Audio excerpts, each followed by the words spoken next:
بہت اچھی بات ہے کہ مظلوم عوام کے ساتھ پاکستان کے جو ایوان بالا سے ایک پیغام جانا چاہیے، مگر مجھے سخت افسوس سے کہنا پڑتا ہے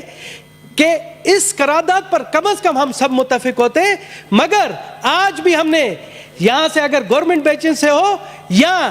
اپوزیشن بینچز سے، انہوں نے اپنی سیاست کو یہاں پر لایا، ایک دوسرے کی ٹانگیں کھینچ رہے۔ آج یہ ہونا چاہیے تھا کہ تمام چیزیں بھلا کر صرف جو فلسطین کے حوالے سے باتیں کرتے، مگر افسوس کی بات ہے، میں سمجھتا ہوں میرے مسلمان بھائیوں، پہلے آپس میں تو متحد ہو جاؤ، جا کر پھر فلسطین کی بات کرنا۔ آپ لوگ تو ادھر ہی ایک دوسرے کی ٹانگیں کھینچ رہے ہو، ایک دوسرے کے اوپر الزامات لگا رہے ہو، وہ اس پر الزامات لگا رہے ہیں، ان پر الزامات لگا رہے ہیں، کسی بات پر تو متفق ہو جاؤ۔ جناب اعلیٰ،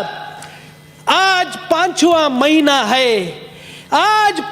مہینہ ہے، اسرائیل کی بربریت ہے، وہاں 31,000 سے زائد فلسطینی شہید ہوئے ہیں، جن میں معصوم بچے بھی ہیں، وہ خوراک کے لیے تڑپ رہے ہیں، وہ پانی کے لیے تڑپ رہے ہیں، اور ہم صرف یہاں پر قراردادوں پر قراردادیں لا رہے ہیں، عملی طور پر کوئی کام نہیں کر رہے۔ جناب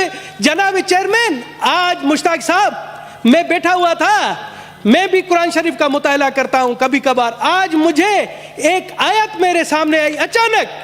اچانک آئی، میں آپ کی اجازت سے چاہتا ہوں کہ وہ میں سنا دوں اردو ترجمے۔ جناب اعلیٰ، سورہ نمبر 4 آیت نمبر 75،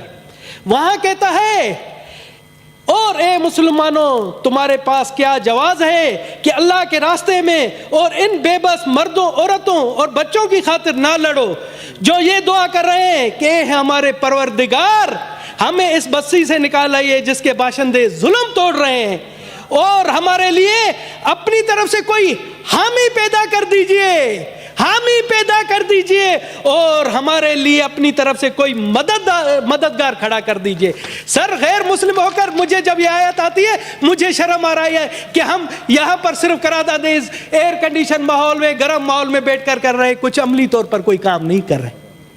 یہ آیات ہے، اور مجھے کسی عالم نے کہا کہ اسلام میں ہے کہ اگر کہیں ظلم ہو رہا ہے تو اس ظلم کے خلاف آپ لڑو، آپ لڑ نہیں سکتے ہو تو اس کے خلاف بولو، آپ بولے نہیں سکتے ہو تو اس کے خلاف دل میں مذمت کرو۔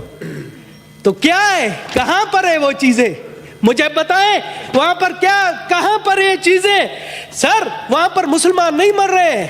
وہاں پر مسلمان شہید نہیں ہو رہے، یہ انسانیت کا قتل ہو رہا ہے، انسانیت شرما رہی ہے۔ ہم سے تو آپ کہتے ہیں آپ لوگ کافر ہیں، ہم سے تو وہ کافر ملکوں کے لوگ اچھے ہیں جہاں پر ڈیلی فلسطین کی حمایت میں مظاہرے ہو رہے ہیں، ڈیلی ان کے حق میں مظاہرے ہو رہے ہیں۔ جناب اعلیٰ، میں آپ کو، سر ہمیں مجھے دیں، میں پاکستان کی 1 کروڑ اقلیتی عوام کی طرف سے اپنے فلسطینی بھائیوں کے ساتھ ہوں، اور ہمیں فخر ہے، مجھے فخر ہے، میرے خاندان کو فخر ہے کہ ہم نے ظلم کے خلاف اہل بیت کی بھی مدد کی تھی۔ اہل بیت ہمارے ہاں پاکستان میں مہمان تھے اور ان پر ظلم ہوا، ان کے ساتھ ہم مل کر لڑے، تو ہم اپنے فلسطینی بھائیوں کے لیے بھی ہیں اور اسی روایت کو برقرار رکھیں گے۔ یہاں پر آپ آئے، سب سے پہلے ہم کوشش کریں کہ جنگ بندی ہو، وہاں یہ جو معصوموں کا قتل ہے وہ رکے، اس کے لیے عملی اقدامات اٹھائیں۔ آپ مجھے کہیں، وفد بنائیں، ہم دنیا میں جاتے ہیں، دنیا کو کہتے ہیں کہ جی وہاں پر سب سے پہلا کام کر دیجئے، خدا را وہاں جنگ بندی کرا دیجئے۔ دوسری تجویز ہے کہ وہاں فلسطین کے عوام کو،